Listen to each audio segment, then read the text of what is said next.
Assalamualaikum warahmatullahi wabarakatuh. Alhamdulillah wa syukrulillah, la haula wa la quwata illa billah.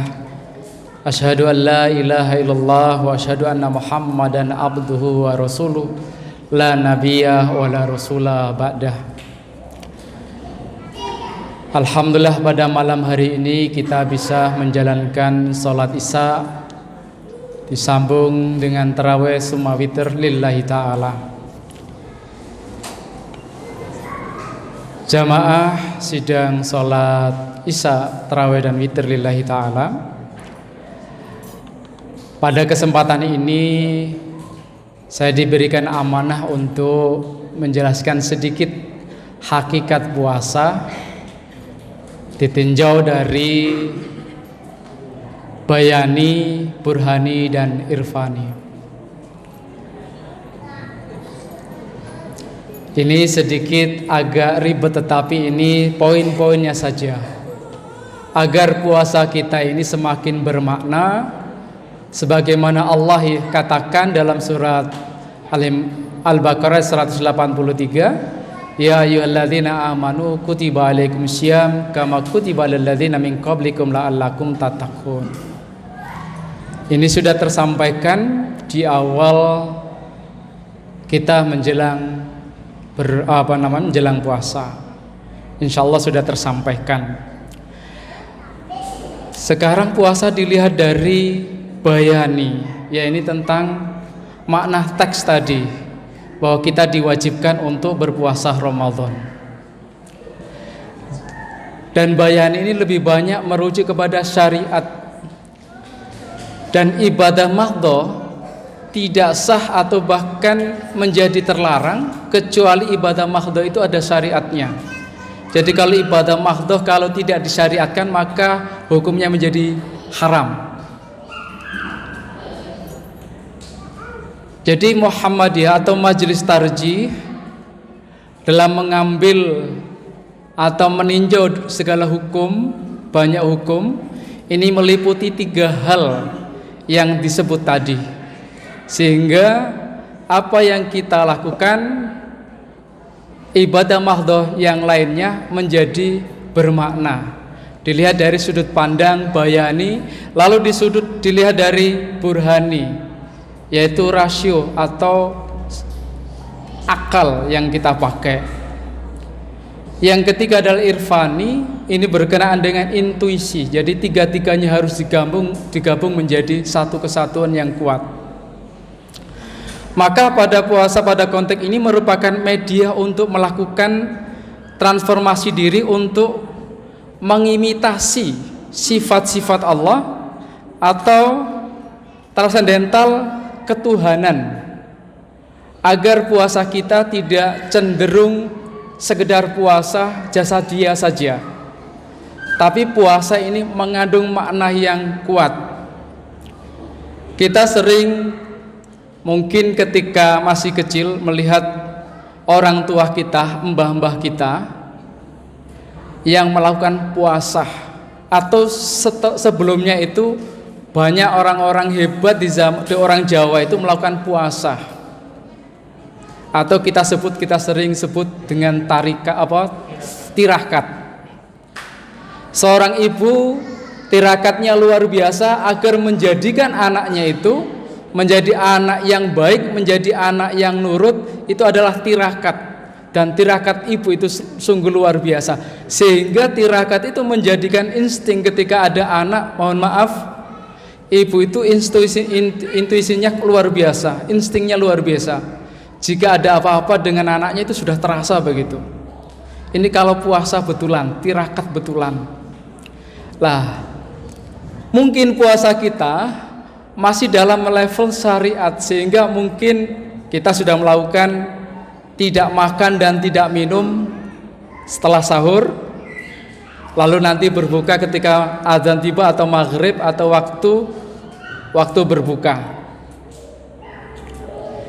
Apakah ini salah? Tidak.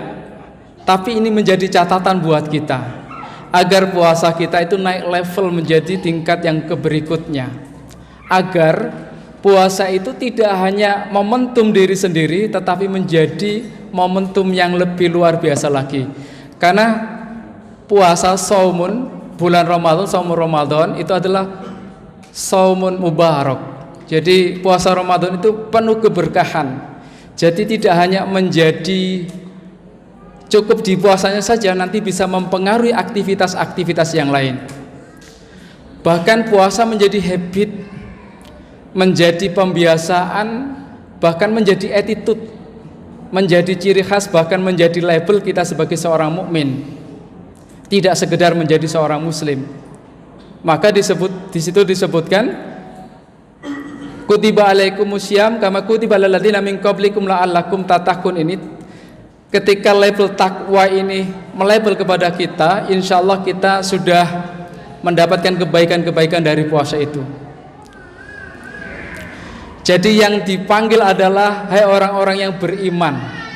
Jadi kalau orang beriman itu tandanya yakin, dan yakin itu kerteknya hati biasanya. Kalau sekedar makan biasa. Tapi kalau makan dinikmati, makan itu dinikmati, ini melalui keyakinan. Tidak hanya sekedar sehat fisiknya, pas ketika saya pengen makan karena lapar, bukan sekedar mengenyangkan badan saja, tapi bagaimana kita makan itu, mulai mengucapkan kalimat basmalah, bismillahirrahmanirrahim, baru dimasukkan ke dalam lisan atau mulut kita. Tidak sekedar mengenyangkan tubuh kita, tidak sekedar menyehatkan badan kita, tapi menjadikan tubuh kita yang sehat untuk beribadah kepada Allah. Karena momentum kita ini hanya dua sebagai manusia. Wa ma khalaqtul jinna wal insa illa liya'budun. Dan tidaklah aku ciptakan jin dan manusia melainkan adalah untuk beribadah. Jadi ngapunten, mohon maaf, mau tidak mau kita sudah dilabeli sebagai seorang hamba. Jadi kalau seorang hamba itu manut, sami'na wa ta'na. Jadi hamba itu kalau sudah identik dengan kita, mau tidak mau ya kita harus menundukkan diri kepada Allah Subhanahu wa taala. Yang kedua adalah khalifah fil ard, menjadi khalifah, mengurusi bumi, mengurusi yang ada di muka bumi. Jadi ini ada dua tanggung jawab kita.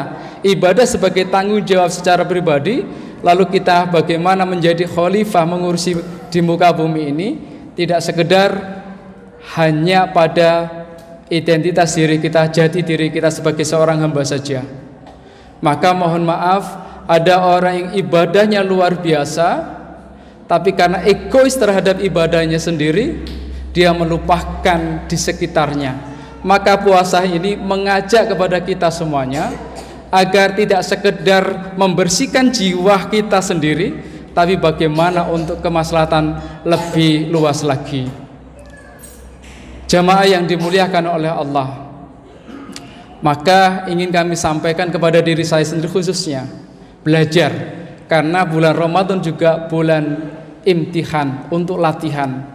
Yang biasanya sholatnya ini agak putus-putus berjamaah, insya Allah di bulan tarbiyah ini, di bulan pelatihan ini, 1 bulan penuh insya Allah, kalau kita betul-betul istiqomah dalam bulan Ramadan, insya Allah berikutnya akan menjadi kenikmatan tersendiri. Maka marilah kita istiqomah dalam ibadah-ibadah kita, sehingga tidak sekedar fisik kita yang hadir di masjid, tapi bagaimana secara nalar akal pikiran kita, sehingga apa yang kita lakukan berdasarkan ilmu, dan apa yang berdasarkan ilmu itu menjadi masuk ke relung hati kita. Karena bisa jadi, mohon maaf, dulu di zamannya Islam, masa kejayaan Islam, lalu kembali ada yang intuisinya lebih tinggi, sehingga para sufi-sufi itu kedekatannya kepada Allah luar biasa, tapi secara keduniawiannya lemah, sehingga umat Islam menjadi hanya mandek pada nilai-nilai spiritual. Tetapi bagaimana menyambungkan ketiga-tiganya agar manusia ini menjadi manusia yang berkeadaban, karena diamanai menjadi khalifah fil ard.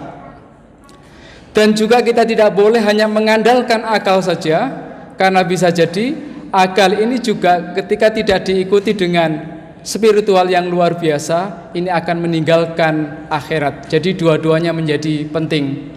Maka Muhammadiyah menjadikan kekuatan, 3 kekuatan ini di lain yang lainnya, ini menjadikan agar semakin modern tetapi tetap menjadi pribadi insan yang kamil. Jadi kita insya Allah menjadi manusia yang insan kamil, insan paripurna, dan manusia yang menjadi insan soleh. Jadi ada 3, insan kamil, insan paripurna, lalu insan soleh. Dan insya Allah kita sudah diberikan panduan, yaitu Al-Quran dan Al-Hadis, dan kita juga diberi contoh suri tauladan yang luar biasa, yaitu Nabi besar Muhammad sallallahu alaihi wasallam. Dan Nabi Muhammad sallallahu alaihi wasallam diperintahkan, diutus oleh Allah Subhanahu wa taala, innama buistu liutammima makarimal akhlak. Sesungguhnya aku, kata Nabi Muhammad, diutus di muka bumi ini untuk menyempurnakan akhlak. Dan semoga kita semuanya bisa meniru, meneladani baginda Rasulullah sallallahu alaihi wasallam, sehingga amal soleh kita dapat menjadi manusia yang kamil, menjadi manusia yang paripurna, dan menjadi manusia yang insan soleh insyaallah. Amin amin ya rabbal alamin. Terima kasih. Billahi fisabil haq fastabil khairat. Wassalamualaikum warahmatullahi wabarakatuh.